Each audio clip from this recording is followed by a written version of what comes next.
Once again, we ring in the new year from Vienna. They've multiplied into the hundreds. Like the flu or the common cold, computer viruses that threaten data are now a fact of life.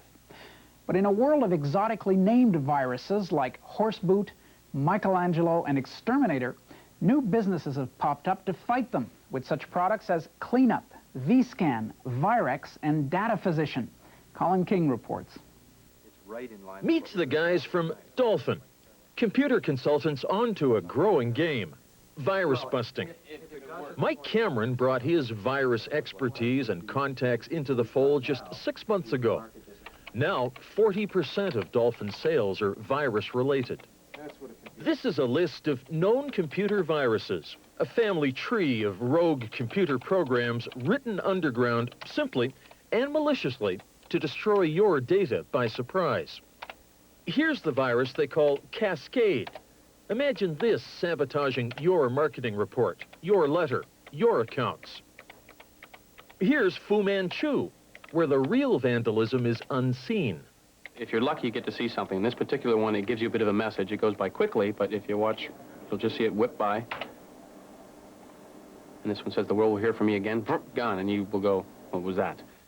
You'll know soon enough, because when this telltale signature whips by, it's destroyed documents stored in the computer.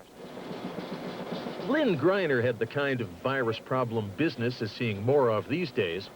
She's computer systems manager at ISL International Surveys, a national market research firm. Somebody phoned and said, "I've got a funny message on my screen." And she read it to me, and I said, "Oh no." 8 computers in ISL's secretarial pool had been hit by the stoned virus. And that comes up on your machine and says, "Your computer is now stoned, legalize marijuana." It cost ISL a half day cleaning the stoned virus out. But how did it get in? We had had some translation work done from an outside source. Unknown to that source, they were infected by one of their subcontractors. Here's one way viruses spread. An infected diskette infects a laptop computer, which then infects each new diskette used next in the office PC, personal computer. So how is business, say, finance, preparing for the virus future? Well, Dolphin's Mike Cameron was speaking in London, Ontario a few weeks ago at Canada Trust, one of a couple of dozen speakers at the firm's Explore the 90s seminar. Who gets infected? It used to be you had a 1 in 100 chance of getting infected. Now you're pretty well guaranteed you're going to see somebody get infected or you will be infected yourself. Threatened by an enemy it can't see, business is moving virus awareness onto the corporate agenda. And in an age where computers can talk to each other over the phone long distance, Mike Cameron will dine out for months on this tale of trying to talk a policeman into arresting someone he says tried to rewrite one of his programs into a virus. I said, "Right, this is the crime that went down. Can you help me out?" He said, "Well, where did the crime happen?" And I said, "Well, over most of Ontario in about 8 minutes." His response was, "Well, that's not my district." And a week later, "Well, over most of southwestern Ontario within about 3 minutes." His response to that was, "Well, that's not really my district." Cameron's an amateur stand-up comic in his off hours, but he's never had an audience like this. The first U.S. meeting of the world's virus busters. From Iceland, from England, from Bulgaria, and the button-down world of today's IBM. The case that I put up there was Ghost Balls. Would we say that's Jerusalem Ghost Balls, or is it a new one because it's a hybrid? It might sound a bit esoteric, but virus busters need this detail to write the programs they sell to businesses that detect and destroy viruses like Ghost Balls and hundreds more. But who writes all these viruses? Well, there's no single profile. Best guesses range from bright but naive teens to adults with axes to grind. Dark Avenger is probably one of the 3 people that we most need to put out a contract on. Meet Alan Solomon, one of the big virus busters from across the pond, but so's Dark Avenger, his nemesis. What does his virus do? His virus? I wish that were true. He must have written dozens of viruses. The Dark Avenger viruses are amongst the most destructive in the world. Also, Dark Avenger was the first person to achieve Category 4 damage. Dark Avenger, it turns out, is from Bulgaria, one of the world's virus hotspots. Can anybody tell me why so many viruses are coming out of Bulgaria? This man, John McAfee of Santa Clara, California, claims the majority of viruses originate in Eastern Europe, putting a new twist on the Cold War everyone else thought was dead. While we're sitting here talking, perhaps someone is writing a virus that really is nasty. McAfee's one of the big guns. He says he shipped 6 million copies of his antivirus program. Mike Cameron's handled a few. He brought the McAfee connection to Dolfin. Now Dolfin's one of McAfee's Canadian agents. Still, no one here wants to be seen to be fanning virus paranoia with aggressive marketing. In any case, viruses are the common cold of the business world, says McAfee, and he's selling aspirin.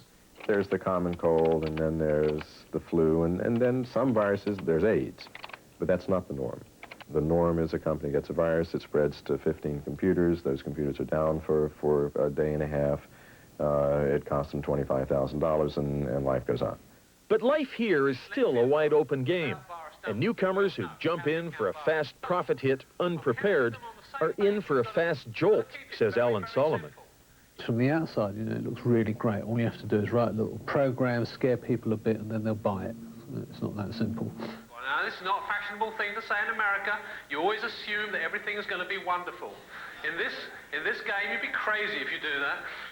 And, says Alan Solomon, some existing firms just won't be able to keep up with the R&D needed to stay current. But then the law isn't keeping up either. Well, first of all, the government should stop pissing around. These are computers. We need them, and we're going to need them more and more. Sure, he's excited, but this is his subject. Later, though, Solomon will say catching a virus most of the time is about as serious as the office printer running out of paper. It's a big nuisance. But now, he's in full flight. What laws have you got in America? You don't stand a chance. Up here, we have a data mischief law. A virus even hit the Hill last year. But no one in Canada has ever been charged with a virus crime. Aha. Locates computer viruses. Yeah, just in case you don't know what it does. I like it. That's cute. And until there are laws with teeth, these virus busters are all that business has on side. The sample that we took was from North America, and there were some Canadian sites. Meanwhile, next door, the results of a virus survey of 600 firms showed virus infections soaring. Bad news for business, but good news for the 6 virus-busting firms that funded the study, perhaps hoping for ink like this in a business that can't be seen itself to be shouting epidemic. The money we've invested so far covers the study. Yeah, that's true. You know, that's all I'm looking at. That covers the study, and that study's well. We want to get some mileage out of the study. Oh, man. We got our money's worth out of that, so we're really not that far in the chute, you know. As it is, John McAfee says business is looking, frankly, great. And Alan Solomon says the virus writers are just getting started. There's no limits. There's no limits to what they can do because they are on the wrong side of the law.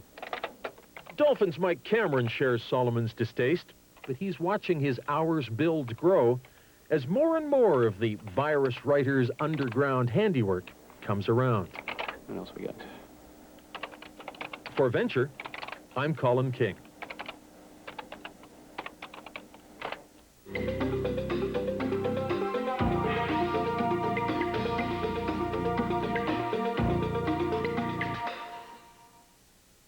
Oh, the sun.